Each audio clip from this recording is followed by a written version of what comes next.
மாப்பிள்ளை வீட்டார் திருமணத்துக்கு பெண் அழைக்க போகும்போது என்னென்ன பொருட்கள் கொண்டு போகணும், என்னென்ன முறைகள் கடைபிடிக்கணுங்கிறத இந்த பதிவுல பார்க்கலாம். மாப்பிள்ளை வீட்டார் பெண் வீட்டுக்கு பெண் அழைக்க போகும்போது கட்டாயமா ராகு காலம், யமகண்டம், குளிகை இல்லாத நல்ல நேரமா தான் இருக்கணும். அது மாதிரி அந்த பெண்ணை அழைச்சிட்டு வெளியில வரும்போதும் இந்த 3 நேரமே இல்லாத நல்ல நேரமா தான் கட்டாயம் இருக்கணும்.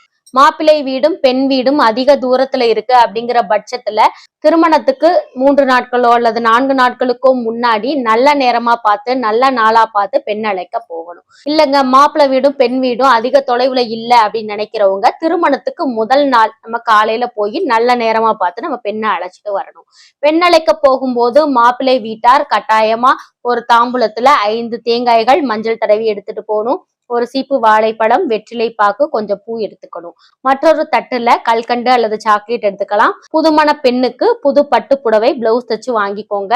மாப்பிள்ளை வீட்டுல இருக்கக்கூடிய சொந்த பந்தங்கள் எல்லாருமே சேர்ந்து பெண் அழைக்க போகணும். பெண் கையில கொண்டு போறதுக்கு ஒரு புது குத்து விளக்கு வாங்கி வச்சுக்கோங்க. அது வெள்ளி குத்து விளக்கா இருந்தாலும் சரி, பித்தளை குத்து விளக்கா இருந்தாலும் சரி, அது உங்களுடைய வசதியை பொறுத்தது. திருமணமாக போற பெண் தன்னோட பிறந்த வீட்டுல இருந்து கிளம்பும் போது கட்டாயமா கையில குத்து விளக்கு வச்சுக்கிட்டு தான் நம்ம கிளம்பணும். மணப்பெண் வீட்டார் பெண் அழைக்க வந்திருக்கக்கூடிய மாப்பிள்ளை வீட்டு சொந்தக்காரங்களுக்கு எல்லாத்துக்குமே சாப்பாடு தயார் செஞ்சு வைக்கணும். மணப்பெண்ணுடைய தாய் மாமா அத்தை தான் அந்த மணப்பெண்ணுக்கு மாலை போட்டு மனசார ஆசீர்வாதம் செஞ்சு வழி அனுப்பி வைக்கணும்.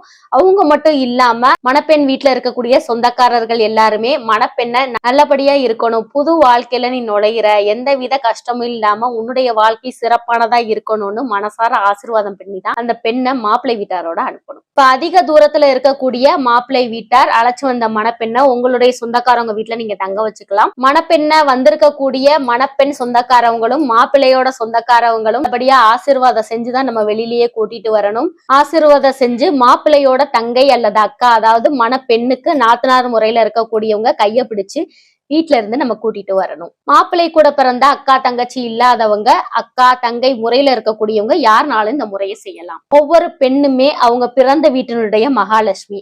ஒருவேளை நீங்க பெண் அழைக்கிறது செவ்வாய் அல்லது வெள்ளிக்கிழமையா இருந்ததுன்னா ஒரு முறை நம்ம கட்டாயமா செய்யணும். ஒரு தங்க மோதிரத்தை அந்த பெண்ணோட கையில போட்டு விட்டுக்கோங்க. அந்த பெண் வீட்டை விட்டு வெளியில வர்றதுக்கு முன்னாடி படியில நின்னு அந்த தங்க மோதிரத்தை அந்த பெண்ணை பெற்ற தாயார் கையில வாங்கிக்கலாம். இந்த முறை எதுக்காகனா நம்ம வீட்டினுடைய மகாலட்சுமி வெளியில கிளம்புறாங்க, அதனால நம்ம வீட்டினுடைய முன்னேற்றம் எந்த விதத்திலையும் பாதிக்கப்படக்கூடாது அப்படின்ற காரணத்துக்காக தான் இந்த மோதிர முறையை செய்யறோம்.